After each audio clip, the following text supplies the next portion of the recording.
Hello viewers, આપ સૌને મારા જય શ્રી કૃષ્ણ. અધિક માસની કથાની સત્સંગ યાત્રાનો આજે 18મો દિવસ. આજે આપણે 18મો અધ્યાય લઈશું અને 18મા અધ્યાયનું નામ છે સુદેવના પુત્રનું જીવન.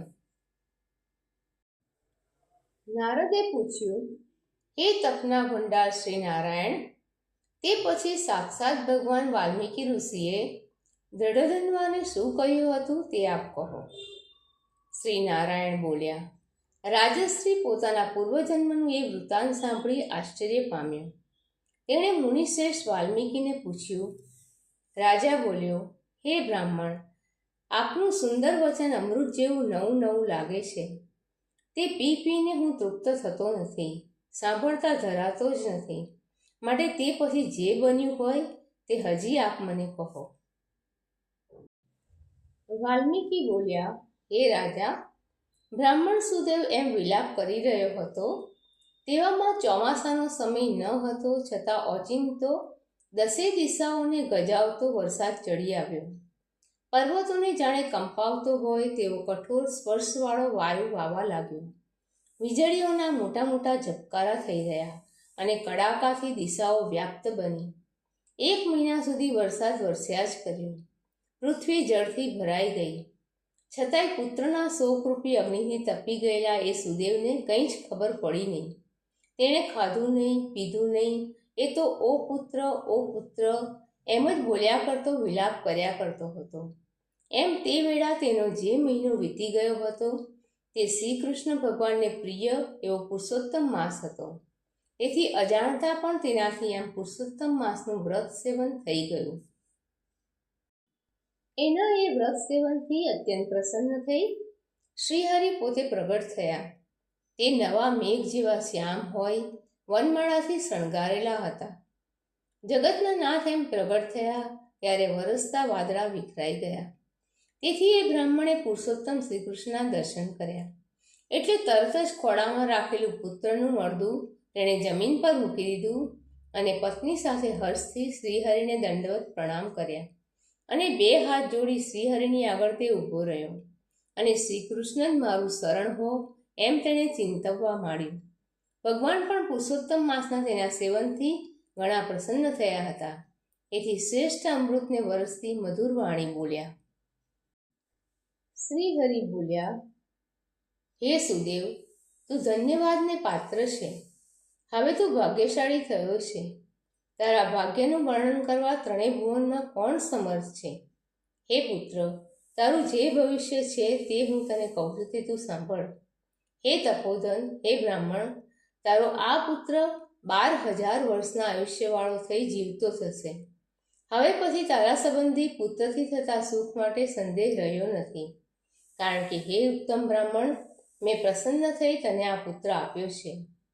મારી કૃપાથી તારું પુત્ર સુખ જોઈ દેવો, ગંધર્વો તથા મનુષ્યો એવા સુખ માટે લલચાશે. આ સંબંધી એક પુરાતની ઇતિહાસ હું તને કહું છું, જે પૂર્વે માર્કંડ ઋષિએ રઘુ રાજાને કહ્યો હતો. પૂર્વે ધનુ નામના કોઈ મુનીશ્વર હતા. એ ઉદાર મનના હતા. તેથી લોકોને પુત્રના દુઃખથી બળતા જોઈ તેમનું મન ઉદાસ થતું હતું. પછી તેમણે અમરપુત્રની ઈચ્છા રાખી અતિ કઠિન તપશ્ચર્યા કરવા માંડી. 1000 વર્ષનો સમય વીતી ગયો. ત્યારે દેવતાઓએ તે મુનિને કહ્યું કે તમારું કલ્યાણ થાવ. તમારા મનમાં જે કંઈ ઈચ્છેલું હોય તે વરદાન તમે માગો. અમે તમારા તીવ્ર તપથી પ્રસન્ન થયા છીએ. શ્રી નારાયણે નારદ પ્રત્યે કહ્યું. દેવોનું એ અમૃત જેવું વચન સાંભળી તપોધન ધનુસરમાં અતિશય ખુશ થયા. તેમણે બુદ્ધિશાળી અમરપુત્રનું વરદાન માગ્યું. તે સાંભળી સર્વદેવોએ તેમને કહ્યું કે એવો પુત્ર આ પૃથ્વી પર થઈ શકે નહીં.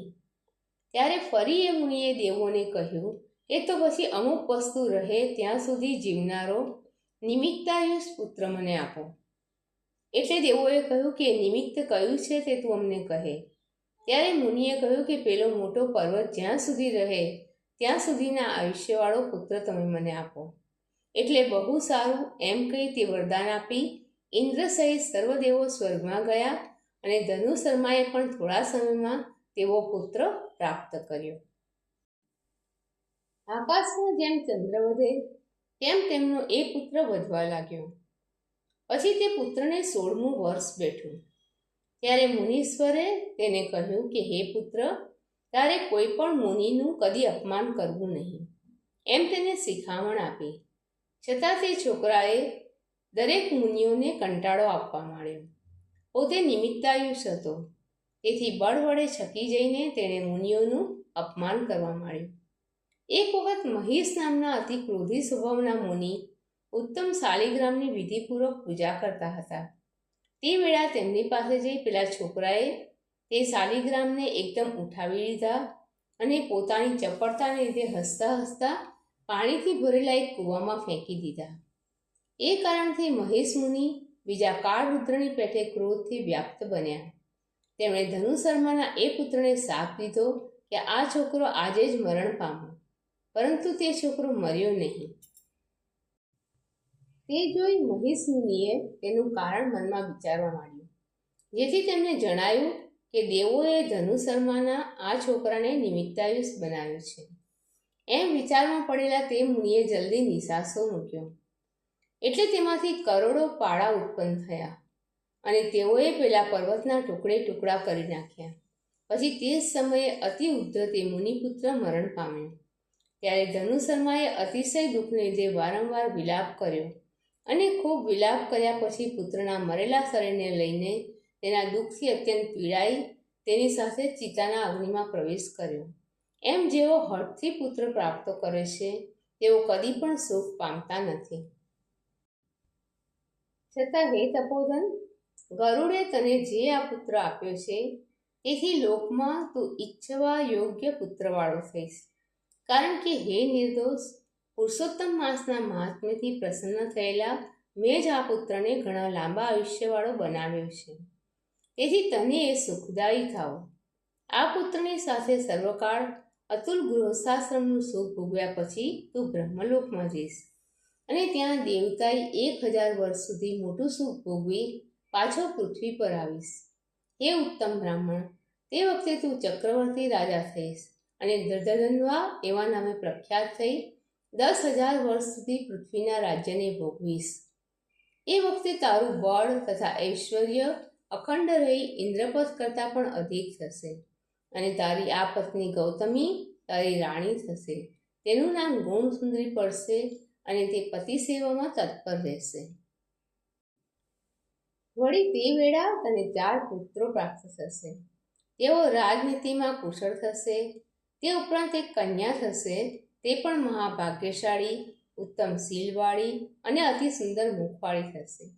હે મહાભાગ, એ સમયે દેવો તથા અસુરોને પણ અત્યંત દુર્લભ ભોગો ભોગવીને હું પૃથ્વી પર કૃતાર્થ છું એવા અજ્ઞાનથી અત્યંત મોહિત થઈને તારું મન અતિ દુસ્તર આ સંસારના વિષયોથી આકર્ષાઈ જશે અને તેથી સંસારમાંથી તારનારા વિષ્ણુ ભગવાનને તું ત્યારે ભૂલી જઈશ. ત્યારે તારો આ પુત્ર પોપટ થઈ વનમાં વડના ઝાડ પર આવી વૈરાગ્ય ઉપજાવનાર શ્લોક વારંવાર બોલી તને એવો બોધ આપશે કે જેથી પોપટે કહેલું વાક્ય સાંભળી તું ઉદાસ મનવાળો થઈને ઘરે જઈશ. પછી વિષય સુખનો ત્યાગ કરી ચિંતારૂપ સમુદ્રમાં તું ડૂબી જઈશ. ત્યારે હે બ્રાહ્મણ, વાલ્મીકી ઋષિ તારી પાસે આવી તને બોધ કરશે. તે વેળા તેમના વાક્યોથી તારો સંદેહ દૂર થશે અને લિંગ શરીરનો પણ ત્યાગ કરી પત્ની સાથે પુનર્જન્મ રહિત શ્રીહરિના પદને તું પામીશ. મહાવિષ્ણુ એમ કહી રહ્યા હતા તે જ સમયે એ બ્રાહ્મણ પુત્ર ઊભો થઈ ગયો. પુત્રને જોઈ બંને સ્ત્રી પુરુષ ઘણો જ આનંદ પામ્યા અને સર્વદેવોએ પણ સંતુષ્ટ થઈ ઢગલાબંધ આશીર્વાદ આપ્યા. બ્રાહ્મણ પુત્ર સુખદેવે પણ શ્રીહરિને પ્રથમ નમસ્કાર કર્યા અને પછી માતા પિતાને પ્રણામ કર્યા. ગરુડજી પણ એ બ્રાહ્મણને પુત્રની સાથે જોઈ અતિશય હર્ષ પામ્યા. પછી અત્યંત આશ્ચર્ય પામેલા બ્રાહ્મણ સુદેવે 2 હાથ જોડી જગદીશ્વર શ્રીહરિને નમન કર્યું અને પોતાના હૃદયમાં રહેલો સંશય દૂર કરવા ગડગડી વાણીથી આ પ્રમાણે પૂછ્યું, હે શ્રીહરિ, મેં 4000 વર્ષથી નિરંતર દુષ્કર તપ કર્યું હતું. તે સમયે આપે પધારીને મને કઠોર વચન કહ્યું હતું કે હે પુત્ર, આજે તારું ભાગ્ય મેં તપાસ્યું છે, તેમાં તારે ત્યાં પુત્ર નથી જ નથી. એ વાક્યને ઓળંગી આપે મારા મરેલા પુત્રને ઉઠાડ્યો, તેમાં જે કંઈ કારણ હોય તે મને કહો. ઇતિ શ્રી બૃહન નારદીય પુરાણ વિષયના પુરુષોત્તમ મહાત્મ્યમાં સુદેવના પુત્રનું જીવન નામનો 18મો અધ્યાય સમાપ્ત. દર્શક મિત્રો, આપ સૌને મારા જય શ્રી કૃષ્ણ. કાલે ફરીથી મળીએ અધિક માસની કથાની સત્સંગ યાત્રામાં એક નવા અધ્યાય સાથે.